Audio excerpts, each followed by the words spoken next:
Hi, everybody. This is Kenneth with the Advancing Equity Coalition, here with Heather to talk to you a little bit more about some of the transitions that are going to be happening next year with the comprehensive district design. If you haven't already done so, please check out our first video where we talked about some of the grandfathering rules that are going to be taking place with enrollment. This video is going to be talking about our magnet lottery system and some of our magnet protocols. So yeah, Heather, how are you doing today? I'm great. So, I really thought it would be helpful is as part of this conversation, we kind of went back just a little bit and we talked about what is the difference between a magnet school and a community school. So community schools are places that if you live close enough and you are in that attended zone, your child gets to attend that school. Magnet schools are a little bit different in that we use integration and equity dollars to fund them and to fund access to them. So magnet schools usually have some sort of specific academic or learning theme, right? And children from all across the city can have access to them. They were literally created to promote integration. And the problem with where our magnet schools are currently is that a lot of times we are finding them edged right out against the extremes of the city. And so we find long bus rides and maybe not all equal access. And most importantly, there are only a few examples of them currently really increasing integration. So as part of the comprehensive district design, the district wants to move our magnets to the central parts of the city to create access for more children, to create more equitable access, and to make sure that kind of everybody's traveling to a magnet school and not just a certain demographic of people. So those are kind of some of the reasons why we're seeing a lot of shifting and transitioning and change happen in our district next year. But in the meantime, it can be a little unnerving if you're a parent to try to figure out what's happening, where are my kids going, what are my choices. So we're trying really hard to help kind of bring all of that information to you. Yeah, thanks for sharing all that, Heather. That's super helpful and a great background description of what's going on right now. And so in order to achieve some of the economic integration that Heather was just talking about, Minneapolis Public Schools, for their magnet enrollment system, are going to be going through a series of lotteries. And so for general education, there are going to be two separate lotteries. And this is really to ensure that we are reserving seats for students who we want to make sure help create that integration that we want to see in our schools. And so the first lottery is going to be for students who are qualified for free and reduced price lunch. And so this is designed so that we can ensure that 60% of the seats are filled by students who qualify for free and reduced lunch. And then our second lottery is going to be for students who do not qualify for free and reduced lunch. And so that's going to be for 40% of the seats in each magnet school. So every single magnet school is going to have two separate lotteries for students who are interested in attending that magnet school. And then the goal is to reserve approximately 60% of those seats for students who qualify for free and reduced lunch, and then 40% for those who do not. Yeah. The other part of this that kind of gets lost in the conversation, and I'm really working on not letting it get lost, is the lottery for special ed. So now the district is telling us that special ed students will have their own and separate lotteries to get into the magnets.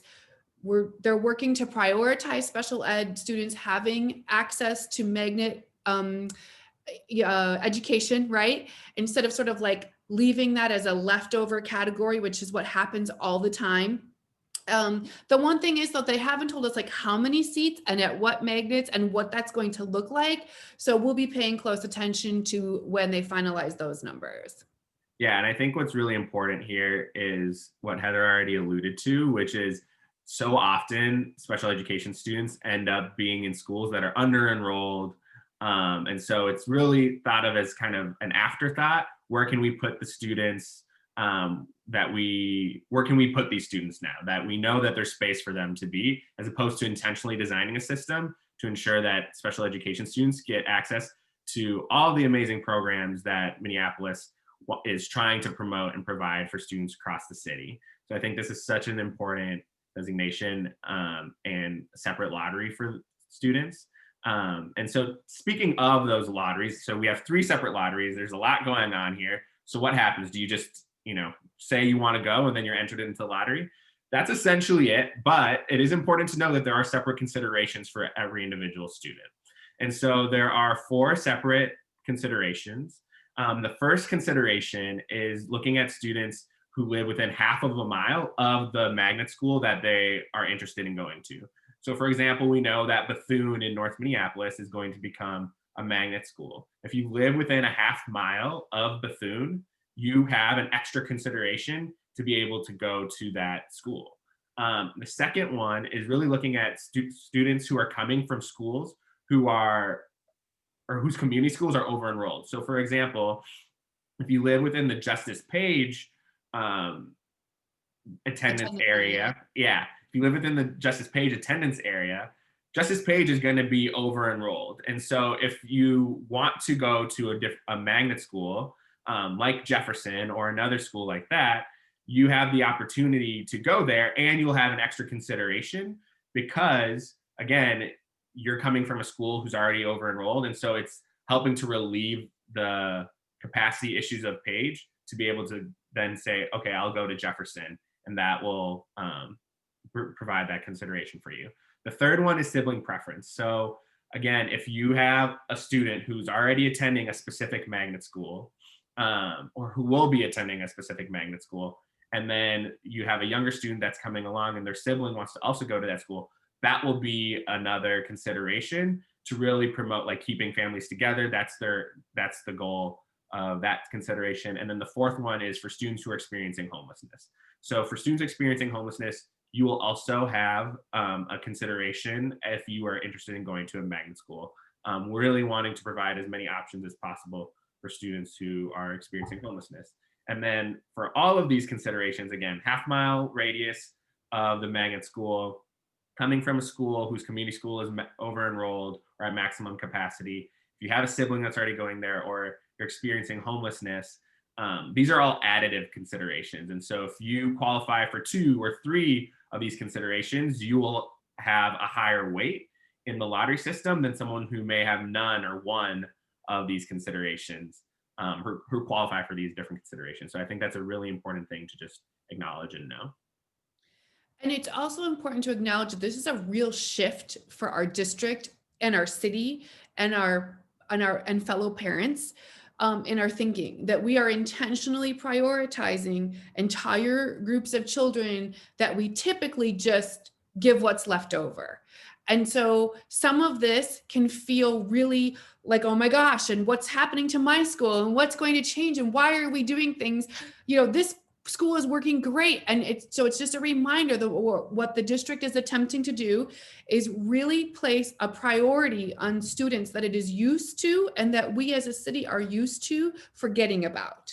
And just kind of like they get, at the end of the day, whatever everybody else takes this top, and then these students get what's left over. So I think it's a very big policy mind shift for our city. It's, in my humble opinion, long overdue, but it also means a lot of change. And with change comes fear, and with fear comes a lot of other things, right?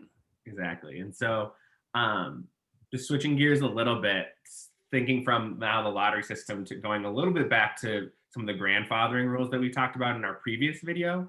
Again, for magnet schools, if you are currently attending a school that is going to become a magnet, your seat is reserved at that school. So again, if you currently go to Bethune, you get to stay at Bethune if you would like to. You do need to designate to the school district whether you want to or not, but that is something that's reserved for you. And also, if you currently attend a magnet school that is not going to become a magnet, or that is going to lose its magnet status and become a community school, you have a seat at another magnet school with the same academic content or focus if that grade area also still exists.